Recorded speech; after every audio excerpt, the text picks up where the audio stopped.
उस लिंक में सारे पीडीएफ हैं, उसी लिंक में मैं जीएसटी का क्वेश्चन बैंक होपफुली आज शाम को, नहीं तो कल तुम्हारी क्लास से पहले उस लिंक के अंदर मैं डाल दूंगा, आप क्वेश्चंस की प्रैक्टिस कर सकते हो।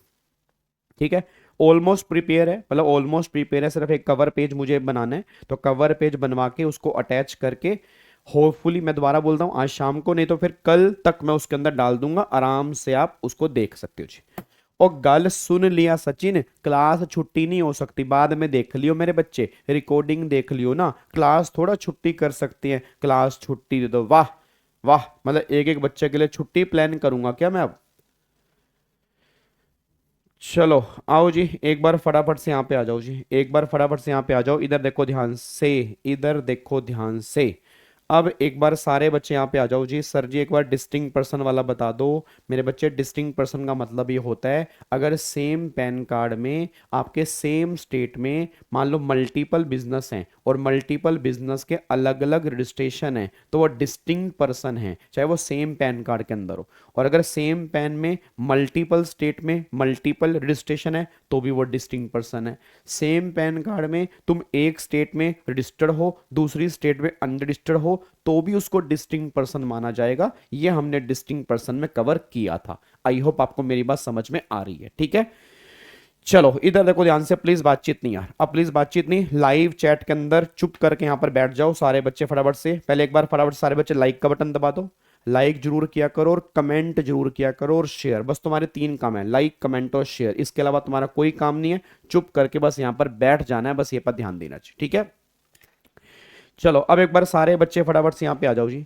अब यहाँ पर हमने सप्लाई का चैप्टर स्टार्ट किया था।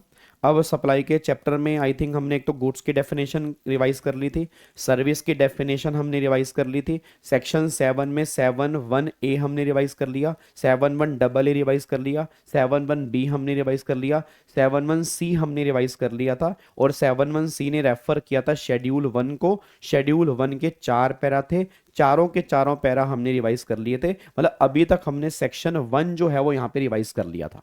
अब एक बात मेरे को सोच के बताओ, जितना अभी तक हमने यहाँ पे कंप्लीट किया था, यहाँ तक मेरे को ये बात तो समझ में आ गई कि मेरा काम जो है वो सप्लाई में कब आएगा। अब मेरा काम या तो सप्लाई में 7(1)(a) में कवर हो सकता है, या 7(1)(AA) में कवर हो सकता है, या मेरा काम 7(1)(b) में सप्लाई बन सकता है, या 7(1)(c) के अंदर बन सकता है। 7(1)(c) रेफर करेगा शेड्यूल 1 को। अब शेड्यूल 1 में या तो काम पैरा 1 में सप्लाई बन सकता है, या पैरा 2 में सप्लाई बन सकता है, या पैरा 3 में सप्लाई बन सकता है, या पैरा 4 में सप्लाई बन सकता है। ये सारी बातें हमने डिस्कस की हैं। अब एक बच्चा कह रहा है सर मेरे को ना डाउट ये है, जैसे मान लो जो मेरा काम सप्लाई बना तो वो सप्लाई किसकी बनेगा, क्या हमें आइडिया लग पाएगा? क्योंकि आपने कहा था गुड्स वाले केस में रेट अलग है, सर्विस वाले केस में रेट अलग है। गाबा सर आपने हमें रेगुलर बैच के अंदर कहा था कि हाँ भाई गुड्स वाले केस में प्लेस ऑफ सप्लाई निकालने का तरीका अलग होता है, सर्विस वाले केस में प्लेस ऑफ सप्लाई निकालने का तरीका अलग होता है। फिर गुड्स वाले केस में आईटीसी क्लेम करने का तरीका अलग हो सकता है, सर्विस वाले केस में आईटीसी क्लेम करने का तरीका अलग हो सकता है। फिर गुड्स वाले केस में कई केस में वैल्यूएशन अलग तरीके से निकल सकती है, सर्विस वाले केस में अलग तरीके से निकल सकती है। तो मतलब मैं कहना क्या चाह रहा हूं कि क्लासिफिकेशन बहुत जरूरी है। जब तक मैं क्लासीफाई नहीं कर पाऊंगा तो ना तो मुझे रेट पता लगेगी, ना टाइम ऑफ सप्लाई मुझे पता लगेगा, तो बहुत सारी बातें ऐसी हैं जो क्लियर ही नहीं हो पाएंगी। तो गवर्नमेंट ने कहा था ये क्लासीफाई करने के लिए तुम्हें सेक्शन 7(1) कैपिटल ए के पास जाना पड़ेगा। तो याद करो हमने 7(1) कैपिटल ए डिस्कस करना स्टार्ट किया था, और 7(1) कैपिटल ए जो है वो ये क्लासीफाई करेगा कि जो भी तुम्हारा काम 7(1) में सप्लाई बना, या तो वो गुड्स की सप्लाई बनेगा या वो काम सर्विस की सप्लाई बनेगा। वो सारी बातें 7(1) में आती हैं। जब मैं 7(1)(a) से पूछने के लिए गया, 7(1)(a) से मैंने बोला कि भाई क्लासिफिकेशन कैसे करेंगे, उसने कहा मुझे भी नहीं पता, तुम शेड्यूल 2 के पास जाओ, शेड्यूल 2 तुम्हें बताएगा क्लासिफिकेशन कैसे करेंगे। फिर मैं शेड्यूल 2 के पास गया। याद करो मैंने कहा था शेड्यूल 2 में टोटल मिला के 6 पैरा हैं। जैसे शेड्यूल 1 में टोटल मिला के 4 पैरा हैं, ऐसे शेड्यूल 2 में टोटल मिला के 6 पैरा हैं, और 6 पैरा में टोटल मिला के 17 एंट्री हमारे सामने आती हैं। 4 एंट्री आपकी अलग होती हैं और 13 एंट्री आपके अलग होती हैं। इस 4 एंट्री को हम गुड्स की सप्लाई मानेंगे, 13 एंट्री को हम यहाँ पे सर्विस की सप्लाई मानेंगे। तो टोटल मिला के 17 एंट्री हमें यहाँ पे रिकॉल करनी है जो हमने रेगुलर बैच के अंदर की थी। बस ये पर ध्यान दो जी। अब एक बार सारे के सारे बच्चे यहाँ पे ध्यान देना, मैं आपको वो प्रोविजन रिकॉल करवाने जा रहा हूं जो हमने यहाँ पे रेगुलर बैच में डिस्कस किए थे, या आपने कहीं से भी क्लास ली होगी आपने वहां पे डिस्कस किए होंगे। सारे बच्चे यहाँ पे कान खोल के सुन लेना जी। सौरभ बिल्कुल देख सकते हो जी, 100% देख सकते हो। इधर देखो ध्यान से जी, अब मैं तुम्हें एक बार अगर रिकॉल करवा दूं, यहाँ पर एक तो हमने पैरा 1 डिस्कस किया था, एक हमने यहाँ पर पैरा 2 डिस्कस किया था, एक हमने यहाँ पर पैरा 3 डिस्कस किया था, एक हमने यहाँ पर पैरा 4 डिस्कस किया था, एक हमने यहाँ पर पैरा 5 डिस्कस किया था, एक हमने यहाँ पर पैरा 6 हमने डिस्कस किया था। फिर अगर पैरा 1 की बात करता हूँ, पैरा 1 में ए पॉइंट था, पैरा 1 में बी पॉइंट था, पैरा 1 में सी पॉइंट था। फिर अगर मैं पैरा 2 की बात करता हूँ, अगर मैं पैरा 2 की बात करता हूं तो पैरा 2 में ए पॉइंट था, फिर पैरा 2 में बी पॉइंट था। फिर पैरा 3 की बात करता हूं, पैरा 3 में सिर्फ ए पॉइंट था। फिर अगर पैरा 4 की बात करता हूं, पैरा 4 में ए था, पैरा 4 में बी था, पैरा 4 में सी पॉइंट था। फिर अगर पैरा 5 की बात करता हूं, पैरा 5 में ए भी था, बी भी था, सी भी था, डी भी था, ई भी था, एफ भी था। फिर अगर पैरा 6 की बात करता हूं, पैरा 6 में ए पॉइंट भी निकल के आता है, पैरा सी के अंदर बी पॉइंट भी निकल के आता है। ये सारी बातें यहां पे निकल के आती हैं। तो पैरा 1 में 3 एंट्री हैं, पैरा 2 में 2 एंट्री हैं, पैरा 3 में 1 एंट्री है, पैरा 4 में 3 एंट्री हैं, पैरा 5 में 6 एंट्री हैं, पैरा 6 में 2 एंट्री हैं। टोटल मिला के 17 एंट्री जो हैं हमने यहां पे रिवाइज की थी। अब मेरा पूरी क्लास का क्वेश्चन ही निकल के आ रहा है, सारे के सारे बच्चे मुझे आंसर देना। सबसे पहले पैरा 1 की बात करते हैं। पैरा 1, हेलो भाई साहब, ओए पैरा 1, इधर देखो ध्यान से, पैरा 1 और 5F को हम एक साथ करेंगे। मतलब पैरा 1 में ए बी सी और 5F ये हम एक साथ करेंगे। याद करो 1A के अंदर हमने यहां पर टाइटल ट्रांसफर की बात की थी और 1C के अंदर भी मैंने टाइटल ट्रांसफर की बात की थी। अब दोनों में टाइटल ट्रांसफर का मतलब क्या था कि अगर मैं गुड्स का टाइटल ट्रांसफर कर रहा हूं इमीडिएटली तो फिर गवर्नमेंट कहती है वो सप्लाई ऑफ गुड्स वाली कैटेगरी में कवर होगा, उस पर गुड्स का रेट लगेगा। फिर अगर मैं गुड्स का टाइटल ट्रांसफर हो रहा है फ्यूचर डेट में, जैसे हायर परचेज वाले केस में, तो भी वो काम गुड्स की सप्लाई बनेगा, 1C वाली कैटेगरी में कवर होगा। फिर अगर मैं गुड्स का राइट ट्रांसफर कर रहा हूं तो राइट ट्रांसफर करना जो है वो आपका 1B में सर्विस की सप्लाई बनेगा। और अगर मैं राइट टू यूज ट्रांसफर कर रहा हूं तो राइट टू यूज ट्रांसफर करना वो भी सर्विस की सप्लाई बनेगा, बट 5F के अंदर बनेगा। अब याद करो, जो रेगुलर बैच वाले बच्चे होंगे उनको थोड़ा बहुत याद आ रहा होगा। हाँ नहीं, 1 2 3 स्टार्ट। टाइटल टाइटल वाले गुड्स बनेंगे, गुड्स बनेंगे, राइट राइट वाले सर्विस बनेंगे, सर्विस बनेंगे, टाइटल टाइटल वाले गुड्स बनेंगे, गुड्स बनेंगे, राइट राइट वाले सर्विस बनेंगे, सर्विस बनेंगे, टाइटल टाइटल वाले गुड्स बनेंगे, गुड्स बनेंगे, राइट राइट वाले सर्विस बनेंगे। तो जहां पर भी टाइटल ट्रांसफर की बात आ जाए वो काम गुड्स की सप्लाई बनते हैं, और जहां पर भी राइट ट्रांसफर की बात आ जाए वो काम सर्विस की सप्लाई बनते हैं। अगर पैरा तुम्हें याद है तो लिखाना, नहीं याद है इंस्टीट्यूट तुमसे उम्मीद नहीं करता कि तुम्हें पैरा नंबर के साथ याद होगा, तो वो कोई दिक्कत वाली बात नहीं है। तुम्हें शेड्यूल 2 याद है, इतना ही बहुत बड़ी बात है, वो पैरा के अंदर जाता नहीं है। बट अगर तुम्हें पैरा याद है तो लिख के आ सकते हो। क्या बात मेरी समझ में आ रही है?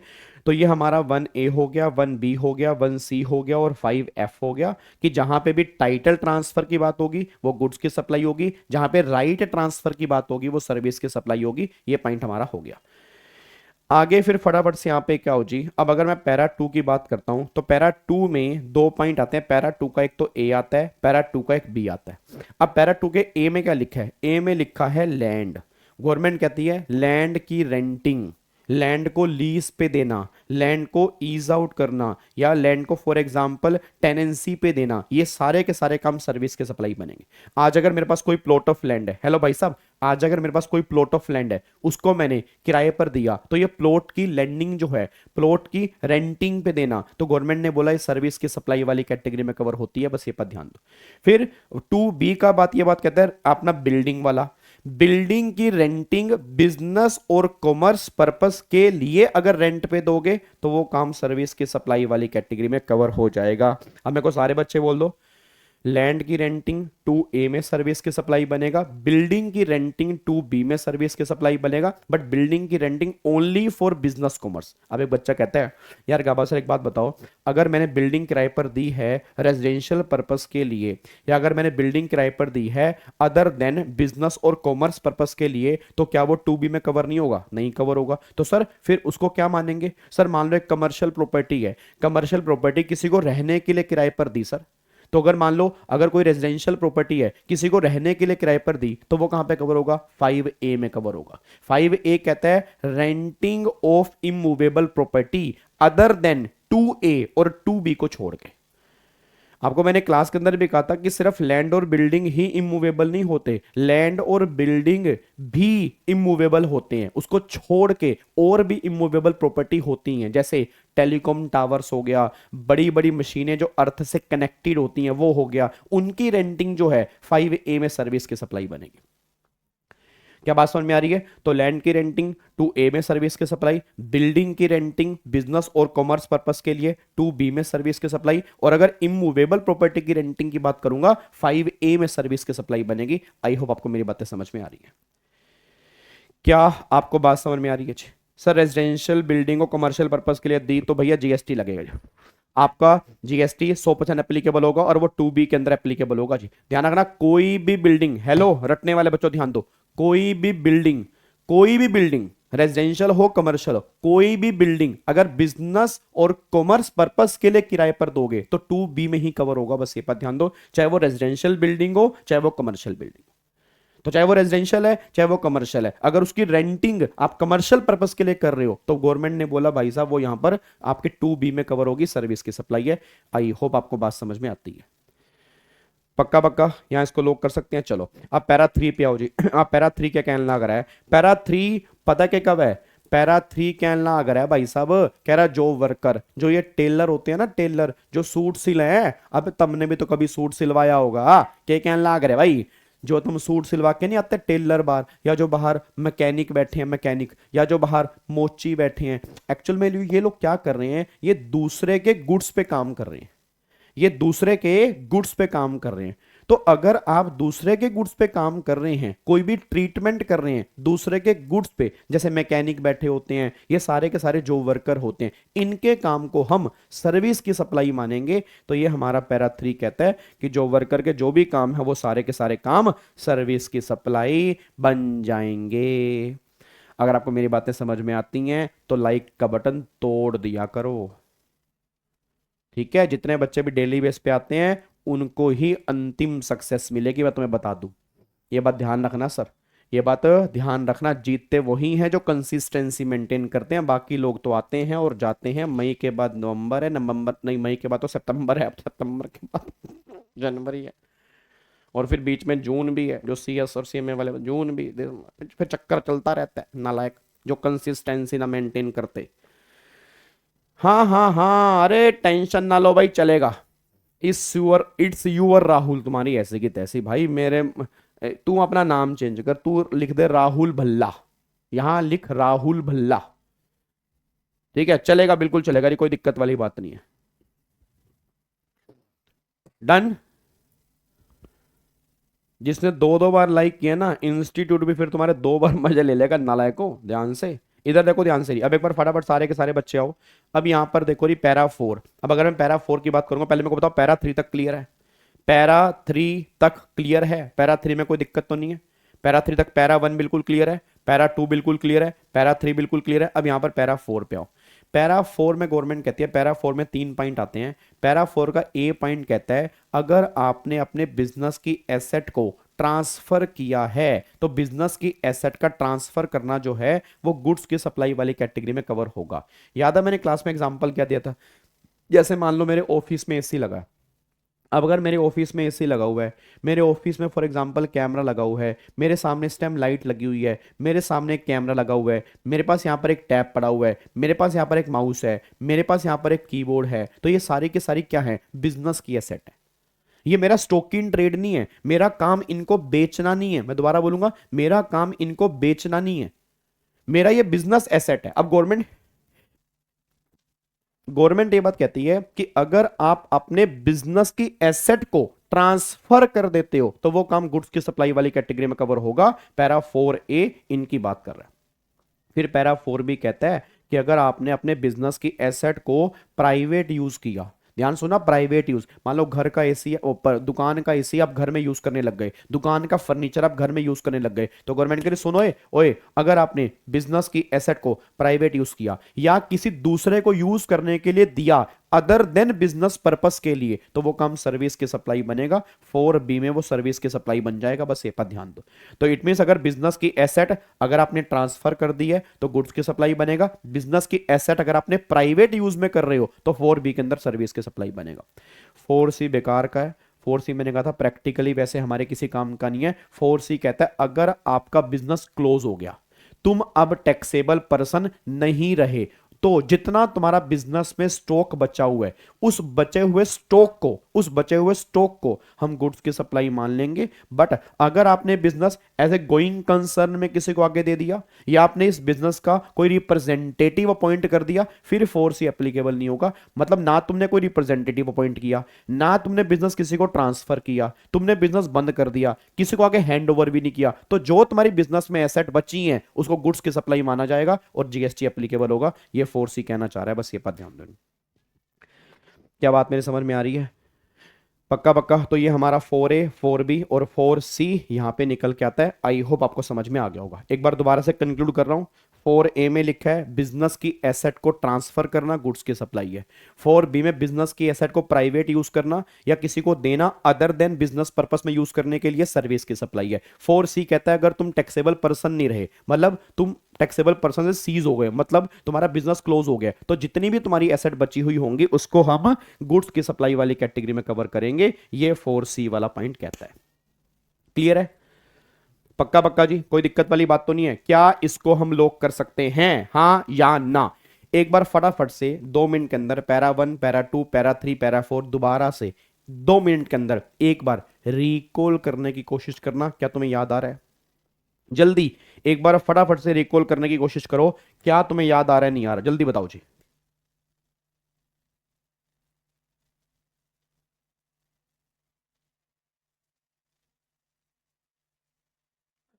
हाँ जी, क्या तुम्हें याद आ रहा? अरे आरटीपी एमटी सब करा देंगे यार, टेंशन ना लो यार। तुम्हें कोई ऐसा क्वेश्चन नहीं छोड़ूंगा जो तुम्हें नहीं कराऊंगा, तुम उसके लिए निश्चिंत रहो बस। ठीक है, वो देखता हूं कि मेरे साथ लास्ट तक कौन लगा रहेगा। ठीक है ना, मेरे साथ लास्ट तक कौन लगा रहेगा, क्योंकि तुम्हारी हिम्मत टूट जाती है ना। देखो पहले दिन 400 लाइव था, 200 को समझ में आ गया कि भाई ये तो 15% में आना बहुत मुश्किल वाली बात है, तो कोई दिक्कत वाली बात नहीं है, धीरे धीरे अटेम्प्ट तो आते ही रहते हैं। ठीक है, तो ये डिपेंड करता है आप लास्ट तक कितना मेरे साथ रहते हो। ठीक है, अगर बिजनेस कैरी कर रहा है रिप्रेजेंटेटिव फिर एप्लीकेबल नहीं होगा जी। मैं दोबारा बोलूंगा, अगर बिजनेस कैरी कर रहा है कोई रिप्रेजेंटेटिव फिर ये 4C एप्लीकेबल नहीं है, क्योंकि फिर तो बिजनेस चल रहा है ना। तो अब बिजनेस चल रहा है फिर कोई दिक्कत वाली बात ही नहीं है जी। ठीक है जी। पैरा 2 मेरे बच्चे, पैरा 2 सिंपल सी बात कह रहा है, अगर आपकी लैंड है, लैंड की रेंटिंग सर्विस की सप्लाई है, लैंड की रेंटिंग सर्विस की सप्लाई है, और बिल्डिंग की रेंटिंग जो है वो भी सर्विस की सप्लाई है। बट बिल्डिंग की रेंटिंग बिजनेस और कॉमर्स पर्पस के लिए है, फिर तो 2B में है। Other than business commerce purpose के लिए 5A के अंदर है, बस ये पर ध्यान दो जी। चलो अब एक बार सारे बच्चे फटाफट से यहाँ पे आओ। अब यहाँ पर पैरा 5 में आ जाओ जी। अब देखो पैरा 5 के अंदर आओ। अब पैरा 5 में ए तो हो गया, रेंटिंग ऑफ इमूवेबल वाला हो गया। अब 5B में आओ। याद है 5B में क्या था? कंस्ट्रक्शन। ओए ओए ओए ओए ओए, इधर 5B में क्या था? कंस्ट्रक्शन। 5B के अंदर क्या था? कंस्ट्रक्शन। कंस्ट्रक्शन के काम को क्या मानेंगे? सर्विस की सप्लाई मानेंगे। दोबारा बोलूंगा, कंस्ट्रक्शन के काम को हम क्या मानेंगे? कंस्ट्रक्शन के काम को सर्विस की सप्लाई मानेंगे। अगर कंस्ट्रक्शन वाला काम है वो सर्विस की सप्लाई है, बट अगर 100% पेमेंट, मैं फिर बोलूंगा 100% पेमेंट अगर आपने की है, कंप्लीशन और first occupation which ever is earlier जो आ रहा है उसके बाद, जैसे मान लो अब यहाँ पे तुम रहना स्टार्ट किया, यहाँ पे तुम्हारी कंप्लीशन हुई, तो अर्लियर क्या है, कंप्लीशन है।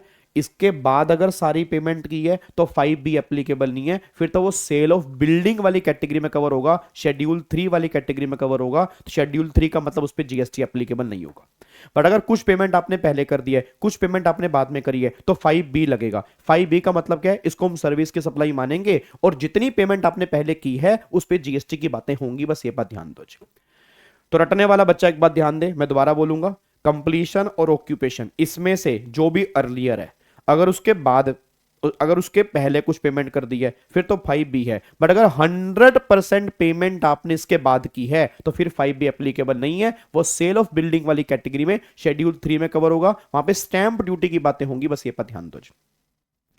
तो ये हमारा, हाँ, पार्ट पेमेंट वाला बिल्कुल सही बात है, पार्ट पेमेंट वाला यार, it's your Rahul, part payment वाला फंडा, बिल्कुल मैं कह रहा हूं, I am so proud of you मेरे बच्चे यार। लिख के बता दो, इट्स यूर राहुल मेरे बच्चे, लिख के देख, ये देख, मेरे बाबू, ये देख, ये कंप्लीशन हो गया, ये ऑक्यूपेशन हो गया, ठीक है, या ऑक्यूपेशन पहले हो गया, कंप्लीशन यहां पे हो गया। इसमें से अर्लियर क्या है, इसमें से अर्लियर ये है, इसमें से अर्लियर ऑक्यूपेशन है, ठीक है ना। अब एक बात मेरे को बता, कंप्लीशन यहां पे अर्लियर है, अगर यहां पे कुछ पेमेंट आई, कुछ यहां आई, तो 5B लगेगा, 5B लगेगा, कोई दिक्कत वाली बात नहीं है। बट अगर सारी पेमेंट यहां पर आई, मतलब इसके बाद सारी पेमेंट आई है, तो फिर 5B एप्लीकेबल नहीं है। ऐसे यहां पे अर्लियर ऑक्यूपेशन है, कुछ पेमेंट यहां आई, कुछ यहां आई, तो 5B लगेगा। बट अगर सारी पेमेंट इसके बाद आई है, फिर यहां पे 5B नहीं लगेगा। वो इतनी सी बात कह रहे हैं जी, वो इतनी सी बात कह रहे हैं जी।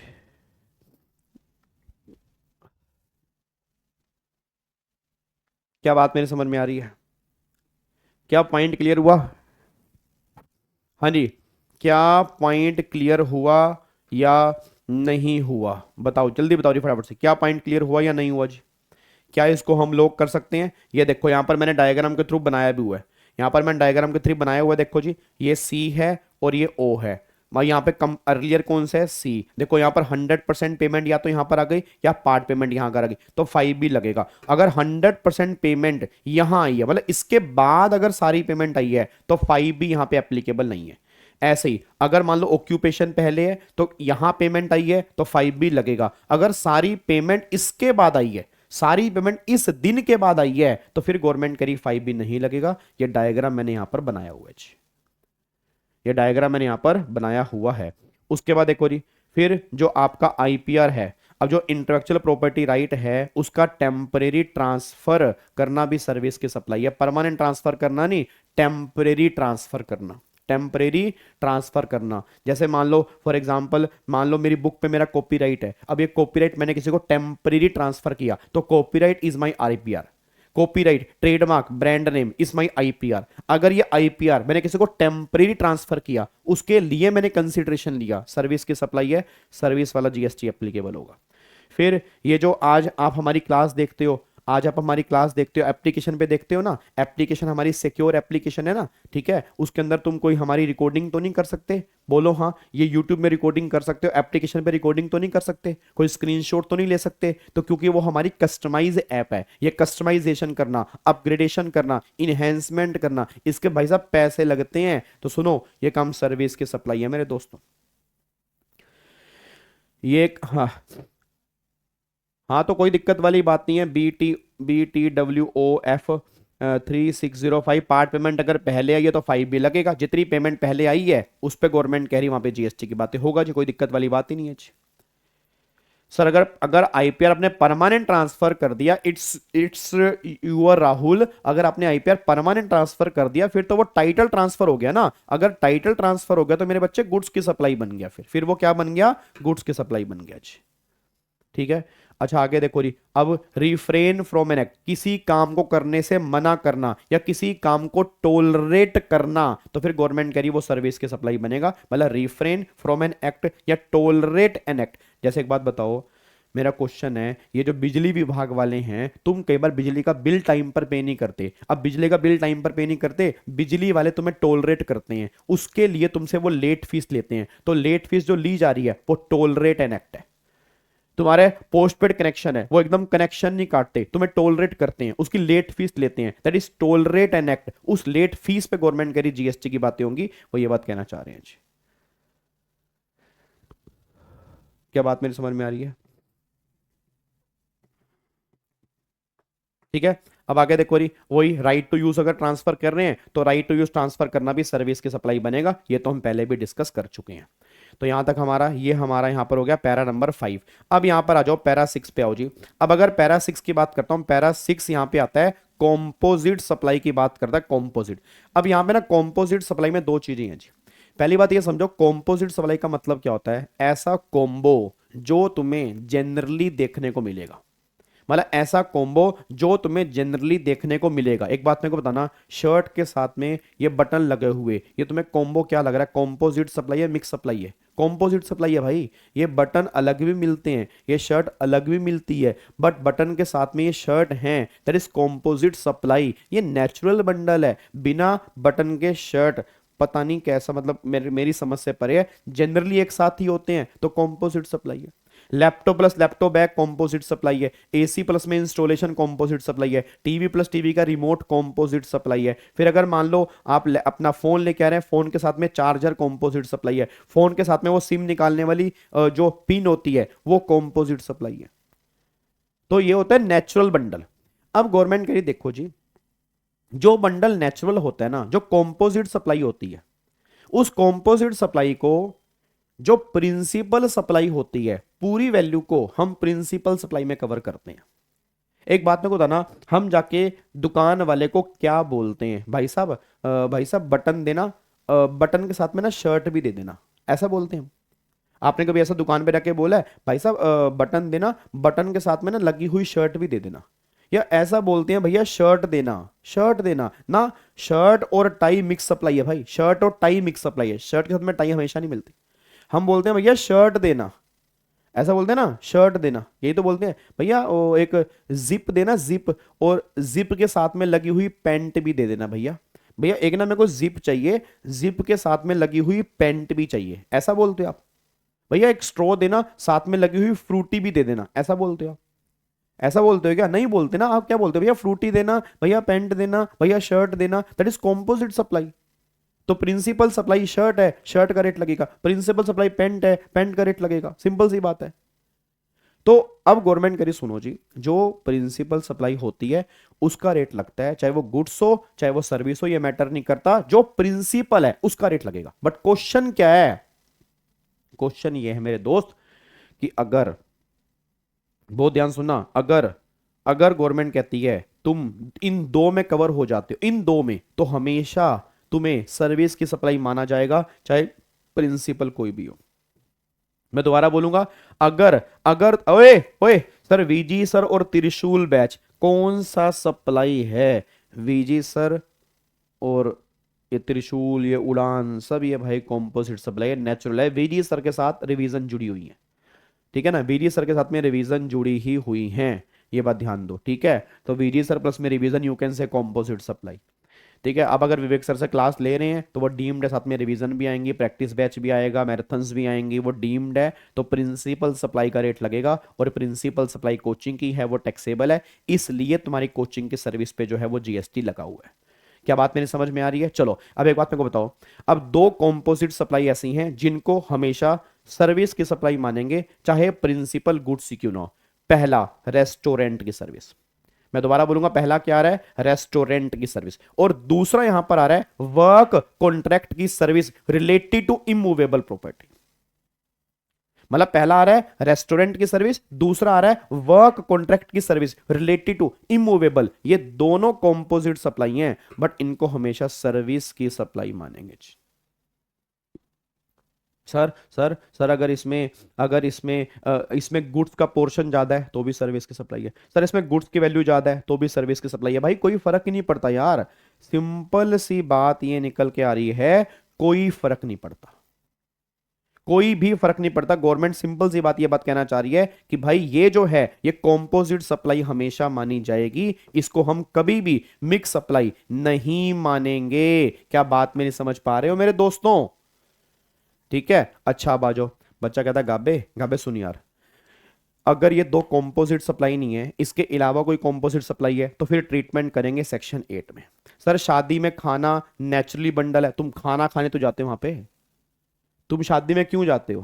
पहले तुम पापड़ी के ऊपर टूटते हो, फिर तुम गोलगप्पे पे लपेटते हो, फिर तुम एक प्लेट में सारा कुछ भरते हो, फिर आधा छोड़ते हो, फिर तुम गुलाब जामुन, फिर तुम्हें ओहो शादी हो गई, वरमाला भी टल गई। फिर तुम पेट भर के ऐसे तोंद की तरह निकाल के निकल, तुम तो भाई वहां जितना तुम सगन दे रहे हो उससे डबल तुम वसूल करके आते हो, नालायक। तो शादी के अंदर ये खाना पीना भाई ये नेचुरली बंडल है, ये कॉम्पोजिट सप्लाई है, हर शादी में खाना पीना होता ही है। हाँ चलो इधर देखो ध्यान से।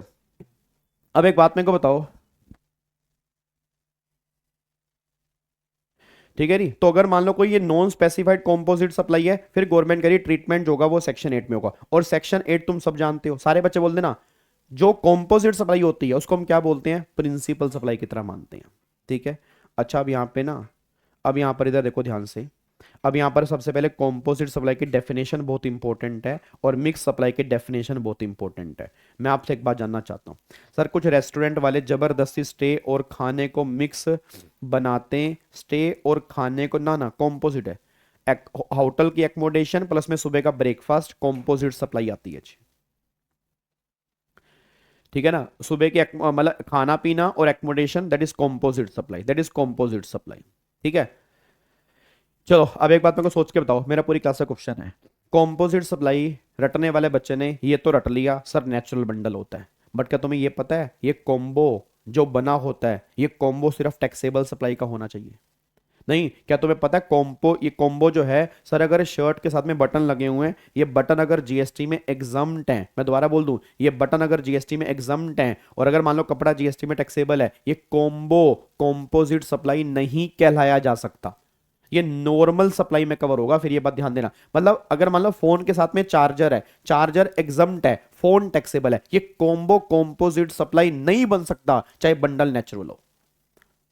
ये बहुत बड़ी गलतफहमी बच्चों के दिमाग में होती है, बच्चा एक पॉइंट बस रट के जाता है नेचुरल बंडल, ऐसा नहीं होता सर, डेफिनेशन पढ़नी पड़ेगी आपको। देखो उसमें क्या लिखा है कि जो ये कॉम्बो हो, ये कॉम्बो दो या उससे ज्यादा टैक्सेबल सप्लाई का, मतलब अगर ये कॉम्बो टू और मोर टैक्सेबल सप्लाई का है और नेचुरली बंडल है और इसमें एक सप्लाई प्रिंसिपल सप्लाई है, तब जाके कॉम्पोजिट सप्लाई है, तब जाके गवर्नमेंट कह रही कॉम्पोजिट सप्लाई है। और अगर एक कॉम्बो टू और मोर इंडिविजुअल सप्लाई का है और इसमें सिंगल प्राइस चार्ज किया जा रहा है, फिर ये सप्लाई मिक्स सप्लाई बनेगी। मैं आपसे रिक्वेस्ट करूंगा, हाथ जोड़ के निवेदन करूंगा, ये दोनों डेफिनेशन आपको अच्छे से लर्न करनी है, याद करनी है, क्योंकि पेपर के अंदर बहुत बार पूछी जा चुकी हैं और तुम्हें लिख के आनी पड़ेंगी।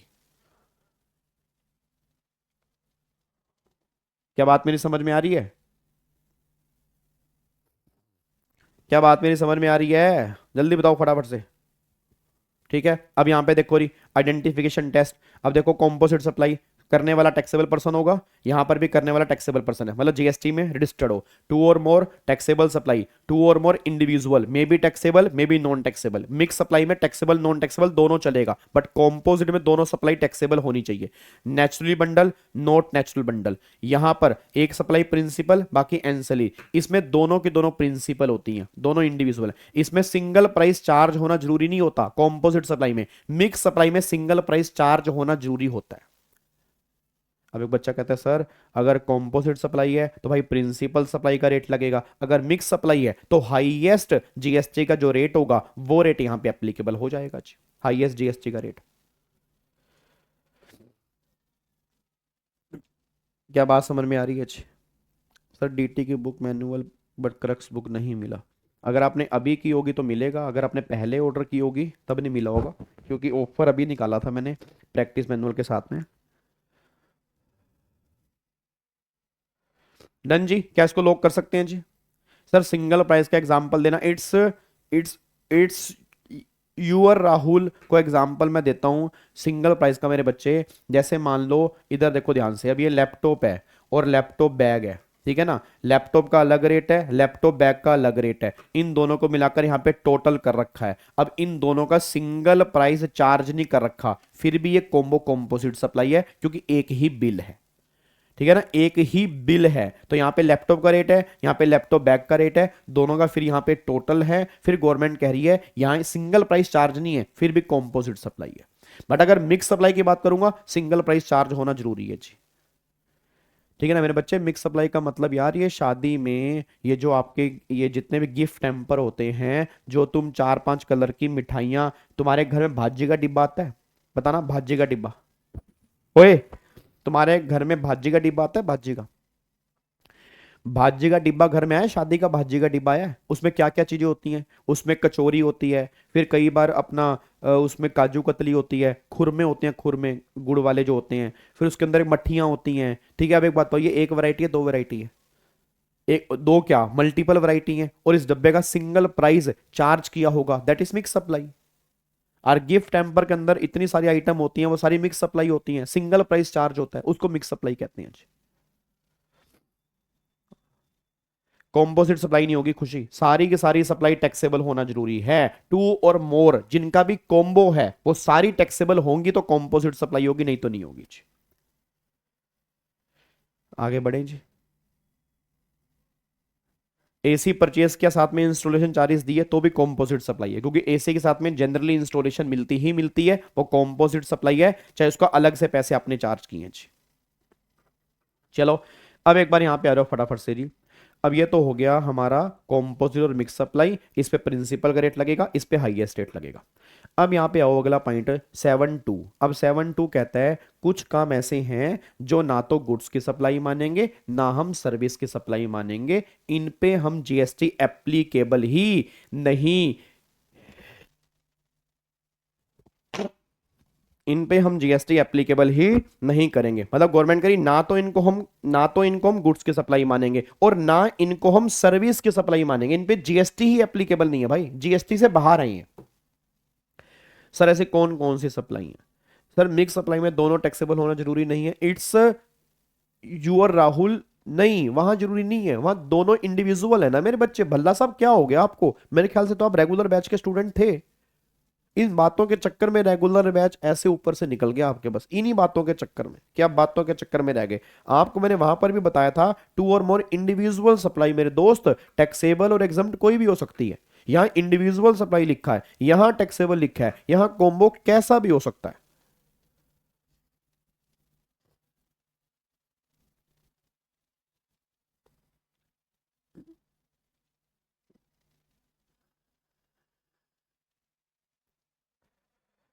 डन, लॉक करें इसको?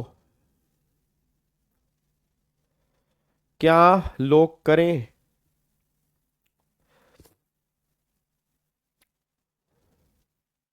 अभी एग्जाम्पल आएंगे, जो बच्चा कह रहा है ना सिद्धांत कह रहा है सर एग्जाम्पल, बेटे क्वेश्चन करने एग्जाम्पल क्या, अभी तो सप्लाई के, एक मिनट रुकना, सप्लाई के चैप्टर के कितने आई थिंक 25-30 क्वेश्चन करने हैं हमें।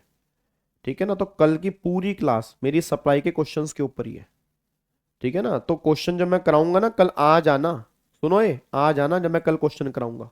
बात समझ में आ रही है ना? तो कल क्वेश्चन करने के लिए आ भी जाना, कहीं ऐसा ना हो कि मैं क्वेश्चन करा रहा हूं और तुम आओ ना यहाँ पे। क्वेश्चन जब कराऊंगा तो आ भी जाना, क्योंकि क्वेश्चन कराते हुए बच्चे आते नहीं है। हाँ अमेंडमेंट्स हैं जी, आगे करेंगे अभी, अमेंडमेंट्स आज वाली क्लास में देखेंगे। ठीक है, चलो अब एक बार फटाफट से यहाँ पे आओ जी। अब आगे देखो, यहाँ पर ये हो गया, अब यहाँ पे 7.2 में आओ। अब एक बच्चा कहता है यार गाबा सर एक बात बताओ, यार चुप करके सुन लो। मैंने अभी अंकिता आपको रिप्लाई किया, अगर आपने डीटी का प्रैक्टिस मैनुअल पहले लिया होगा, मतलब अगर आपने 4-5 दिन पहले ली है फिर तो चार्ट बुक मिली होगी, उससे पहले लिया होगा तो नहीं मिली होगी, क्योंकि चार्ट बुक अभी प्रिंट हुई है, ऑफर मैंने अभी निकाला है। तो अगर आपने अभी लिया होगा तो 100% मिली होगी, 4-5 दिन से पहले ली है तो नहीं मिली होगी। अब मैं आगे बढ़ सकता हूँ? ठीक है, 15 मिनट तुम्हारे इस चक्कर में खराब होते हैं नालायक, मैं लाइव चैट ही गायब कर दूंगा, बंद करके रिवाइज कराया करूंगा, तब जाके मजा आएगा तुम्हें। इधर सुनो ध्यान से, अब यहाँ पे आओ 7.2 की बात करता हूँ जी। अब 7.2 देखो क्या है, 7.2 में कह रहे हैं कि ना तो गुड्स की सप्लाई बनेगा ना सर्विस की सप्लाई बनेगा। अब बच्चा कह रहा है सर ऐसे कौन से केस होंगे जो ना तो गुड्स की सप्लाई बनेंगे ना सर्विस की? तो गवर्नमेंट कहती है एक तो वो दिए होंगे शेड्यूल 3 में, एक तो वो दिए होंगे शेड्यूल 3 में, या कुछ केस गवर्नमेंट भी नोटिफाई कर सकती है, और जो गवर्नमेंट नोटिफाई करेगी उनको भी हम यहां से बाहर निकाल देंगे।